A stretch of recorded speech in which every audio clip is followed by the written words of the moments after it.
এই যে daily star প্রথম আলোতে হামলা ঘটনার মধ্য দিয়ে গোটা গণ অভ্যুত্থানকে ব্যর্থ করে দেওয়ার একটা প্রচেষ্টা তারা নিছে। কেন?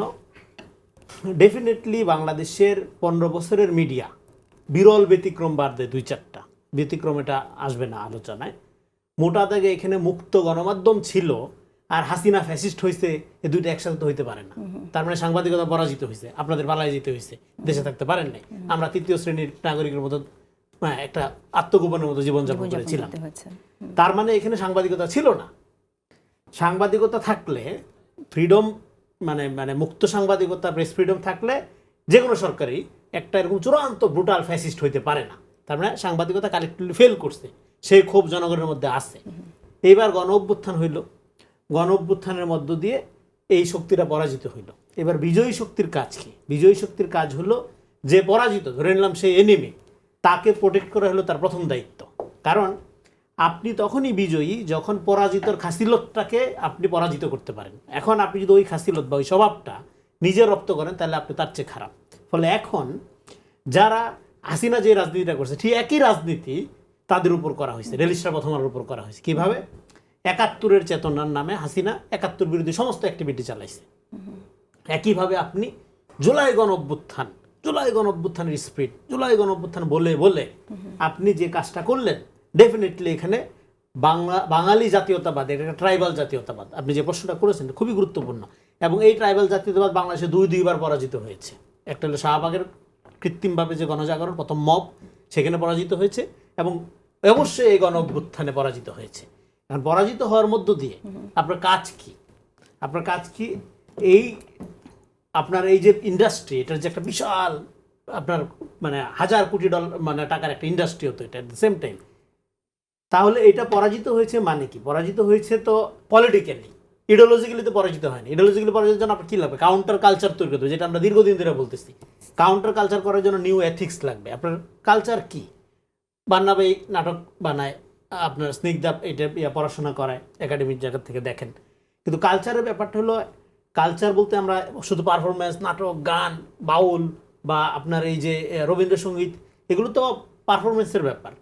কালচার হলো বেসিক্যালি এটাকে বলে যে আপনার যে ethical habit of a community, আপনার যে নৈতিক স্বভাব একটা জনগোষ্ঠী, সেটাই তার কালচার।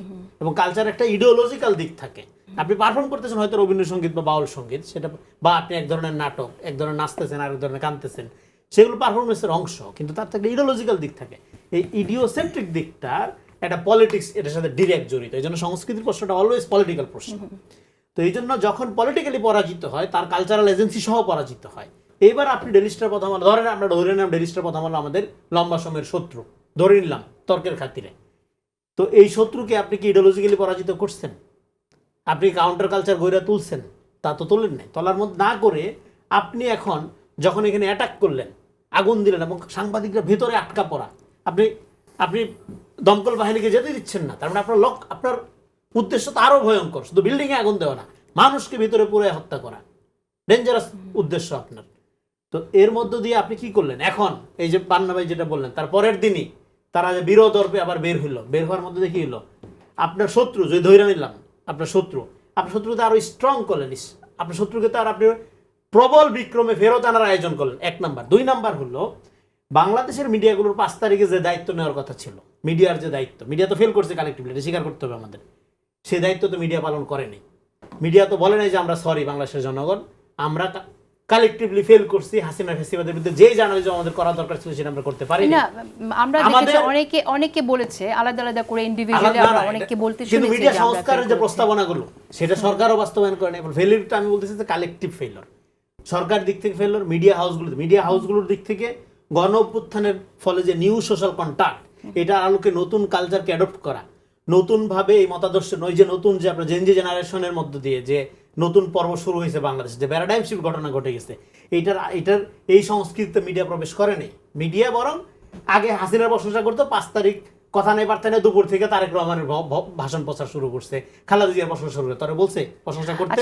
ফলে আমি বলি এই যে এথিক্যাল এজেন্সি না যায়, আমরা শুধু সংস্কৃতির মধ্যে থাকতে চাই আজকে না, সংস্কৃতির এই ব্যাপারটা। তাহলে দেখেন আপনি এই যে আপনি এথিক্যাল এজেন্সি আপনি হারাই ফেলেন। এথিক্যাল এজেন্সি হারানোর মধ্য দিয়ে এইবার আপনি এখানে আমি কেন কালকে নাহিদ ইসলাম, আজকে নাহিদ ইসলাম যেটা বলছেন যে এই যে হামলার ঘটনাগুলো সরকারের একাংশ জড়িত, এই কথাটা বলার জন্য আমি এই লম্বা গল্পের মধ্যে ঢুকছি।